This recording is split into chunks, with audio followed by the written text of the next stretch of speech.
Okay, well, it's been a long time since I've made any kind of video, so I thought I'd give a little update on what's been happening, since the passing of fall and now we're in the middle of wintertime.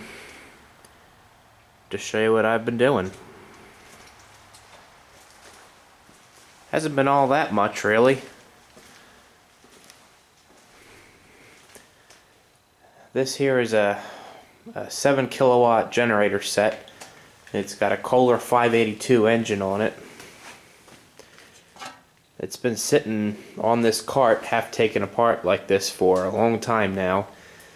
So long, in fact, that I had all this surface around here and the bore all nice and clean.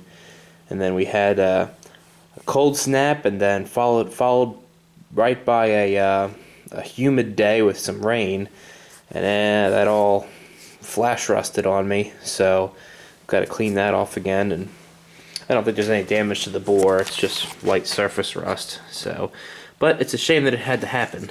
So got to work on getting my garage insulated also, to prevent temperature and humidity swings like that. So I'm gonna work on this. I ordered the parts today. I'll get it put back together and try to sell it. It's a nice generator set. It's set up for gaseous fuels right now, but it also came with a gasoline carburetor and a gasoline fuel pump. So it's kind of tri-fuel, I guess you could call it.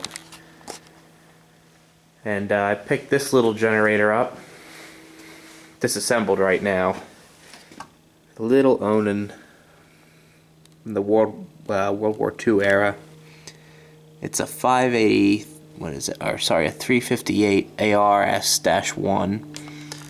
It's a neat little thing. It's 350 watts, 120 volt AC power. It's electric start through the generator end.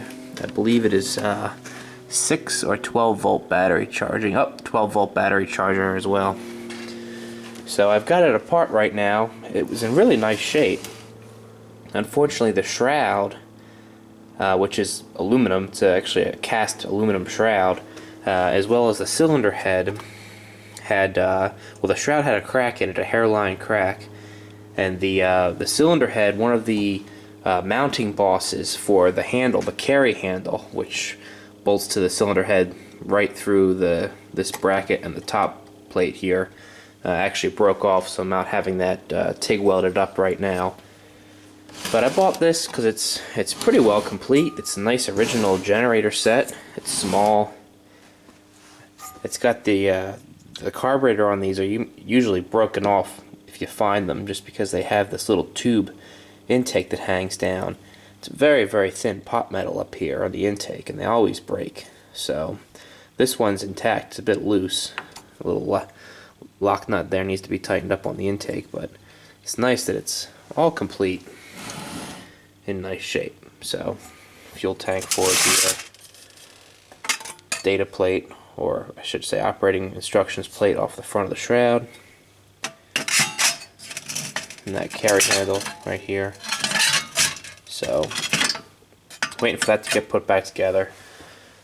And not a whole lot else has been going on, really. What I did, I tracked down another Witty diesel electric plant, one pretty much the same model as the one that I have here. It's an 8 kilowatt 122 40 volt single phase generator with the 12 horsepower engine. So that's actually fairly local to me, surprisingly. It's only about 45 minutes away, and it's a local piece as well. It was sold by O'Brien Machinery, which is they were out of Philadelphia at the time, and they had moved to Downingtown.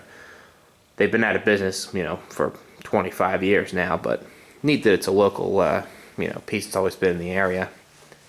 So what I was actually working on today, it is raining outside, so got to do indoor projects, is this wooden skid or cart.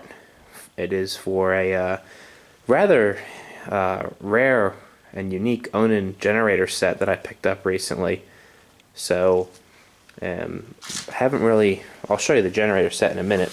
I haven't seen very many of, well, actually I shouldn't even say that. this is the only one that I've ever seen either in person, or I haven't even seen a picture or a photograph of one in the past. So figured I'd make a nice base for it. This is all cedar wood. I'm no carpenter. I don't pretend to be, and I don't pretend to know anything about wood. So I don't think I know it's not a hardwood. It's just like a softwood. It's, you know, kind of like pine, I guess, but it's supposed to be, you know, fungus and mold resistant. But just all this wood I bought from a local lumber mill, so it's all, you know, locally sourced cedar wood from Pine Barrens in New Jersey, which is where I live. So I figured that was a nice touch, and I tried to stain it and, you know, kind of age it a little bit. You can see kind of I left some like rough sanding marks in it, almost to make it look like it was saw cut. I don't know if that look or you know, that effect was, you know, established, but I tried, and I stained it with some mid-wax stain. So the plan for this is, obviously the generator is going to sit on top, and there's no real good way to lift this generator. There's no like central lifting point or anything. So what I'm going to do is I went down to my, you know, fairly local hardware supplier, got some of these nice square washers and these lifting eyes. These are just 5/8 thread. They're galvanized, and what I have here is I've got holes drilled in the 4x4 section in the center and on the end there, and all the way through. So there's you know, an aligning hole down here as well, and straight through. And I've got some 5/8 all thread I'll run through, and I'll put a sleeve over the all thread and some washers so that you can tighten the lifting eye on each end and kind of, you know, compress the bottom end together. Because in hindsight, I probably should have gone with a thicker top plank. This is only, you know, it's a trade size 1" by 6" board, so it's really only 3/4 inches thick. So, but it should hold the unit well and be fairly durable. So the lifting eye is gonna, I should say the plate is gonna go on that hole. Sorry about the glare. And then a lifting eye, something like that, one in each corner. And the center hole, I'm going to go with a smaller washer. And I got some square nuts here. These are galvanized, the 5/8 thread from that same hardware supplier. So the square nuts should add a nice touch to it. I also picked up a whole ton of square head 3/8 bolts. So kind of give it that older, you know, more period correct look. So let's see.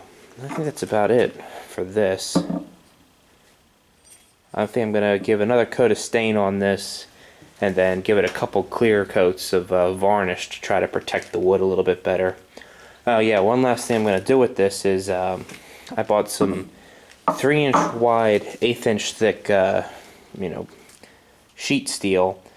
And I'm going to line the bottom runners with the steel and use these same kind of countersunk screws, you know, bend it up and have the 2 screws countersunk into this surface here, just as a, you know, like almost like a sled runner, so that it'll slide easier, because it's not going to be on a cart. So I don't think I'm going to mount it on wheels. So sliding it in and out of the pickup truck, sliding it around on the ground will be much easier if it's got a steel rail or a steel sled frame, or sled runner, I guess you could call it. So that's that.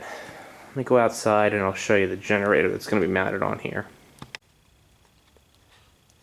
So here's that Onan generator that I'm making that wooden skid for. Give you a shot of the tag here.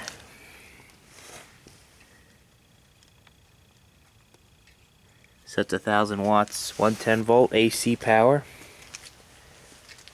Driven by a 2-cylinder inline air-cooled engine. I don't know if Onan made this engine themselves, or if they sourced it from some other manufacturer. It almost reminds me of like a standard twin engine. It was on their standard twin tractors, but I think there are a number of differences. Just the cylinder heads and the angle of the spark plug look very similar. So It is electric start. I believe it's 6-volt start. It's got a auto light starter there and an auto light distributor. The base is the fuel tank. It's pretty well complete. It was owned by another collector previously, and he passed on, so the stuff went up for auction recently. It hasn't been run in probably 20 years or so. I don't think he was using the base tank. It's probably dirty, so it just had a rubber line plumbed on there.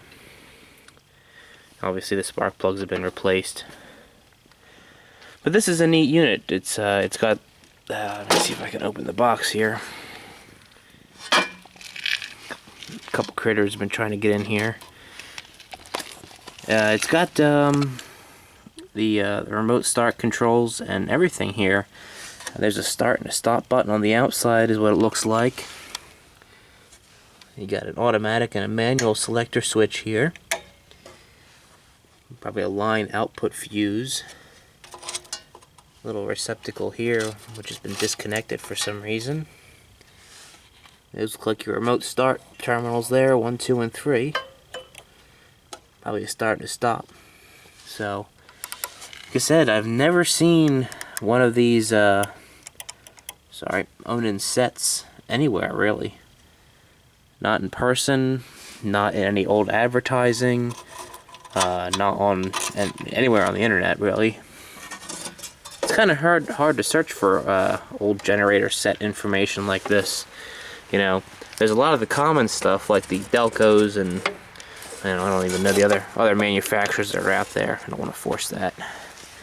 So, but this is pre-war, if I'm not mistaken. I was told by the guy who sold it to me it's probably from the mid to late 30s. So, I'm gonna do a little bit more research on that. See what I come up with. Right off the bat, I see that the rubber bushings for the generator drive are going to need to be replaced. There's a lot of backlash in the coupling, so that won't be a big deal to do. Generator end can come right off and get those bushings replaced. Nice old Bosch coil there. So yeah, this is going to be mounted on that wooden base, so I think that should look pretty nice. And one last thing is this this is another Deutz powered generator. It's I don't even know what model is off the top of my head. Been sitting a while, sitting in a barn. It's got some little bit of mouse debris all over it. I don't even know what that is. Kind of identification tag. So it's a little rough looking. Picked it up at an auction for a pretty decent price. It's a 30 kW unit, 3-phase, multi voltage. It's a Lima generator end. I forget what model it is. The tag's been painted over. The Deutz tag. It is at a, let me see, F41 912. So, supposedly in good running condition when it was taken out of service. Fairly low hours for a unit like this. These engines are pretty durable. So, some of you might remember that other Deutz generator that I made a video of a number of years ago. That's actually over there under a tarp. And that's the generator I use to power my machinery, my lathe and my milling machine. So that still gets used quite frequently. So this will be a good unit to fix up and sell, kind of move on, nothing really special about it. So pick it up, maybe some future bargaining material on some more interesting generator sets or projects. So that's all for now. I'll try to keep you guys in the loop. Thanks for watching.